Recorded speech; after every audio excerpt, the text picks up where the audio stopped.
नमस्कार ममता किचन को आपण मान को स्वागत। आज मु कदली आलू भजा देखिए जोटा कि आपण माने गरम भात तो खाई परिवे किंतु पखाल संगे बहुत भल लागिवो।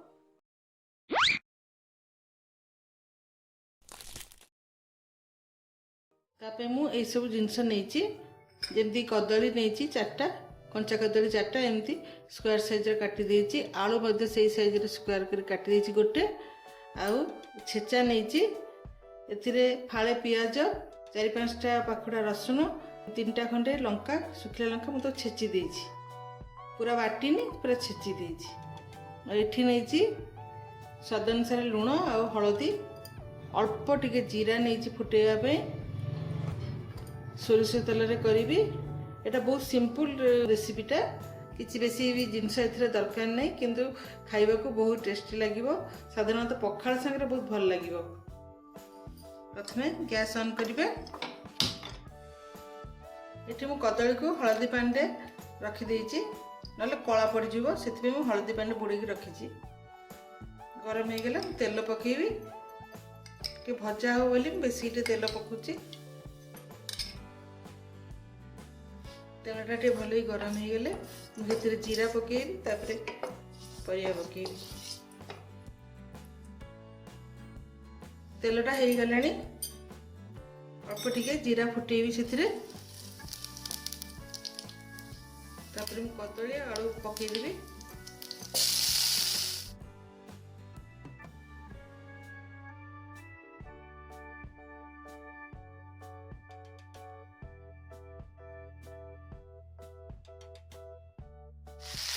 हल्दी देवा स्वाद अनुसार लुण पकेदेवा।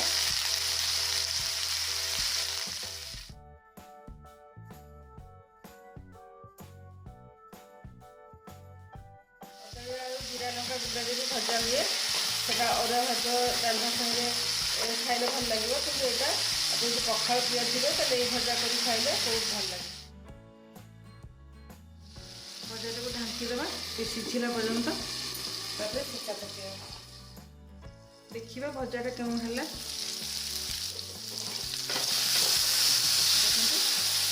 लाल आसलानी भजाटा ये सीझीगला परे तापर मुझे छेचाटा पकेबी। अधा हाथ सीझी थी तापर मुझे छेचाटा पकेबी। सीझी आसलानी अधा सीझी आसलानी तापर देखो सीझी गलानी तापर मुझे छेचाटा पकेबी।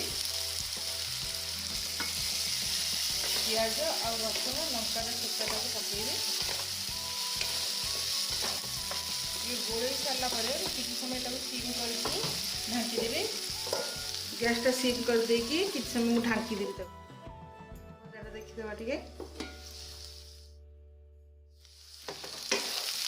पियाज रसुन लंकार बास्नाटा बहुत बढ़िया आसुची।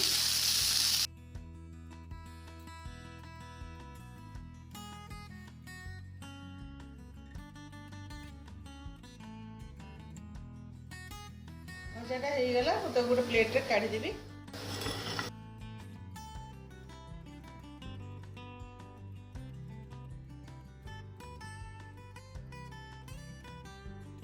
कदली आलू भजा प्रस्तुत हो जाइए। भल लगिला जदि लाइक करंतु आ कमेंट मध्य करंतु आ सब्सक्राइब करने को जम्मा भी भूलिबेनी।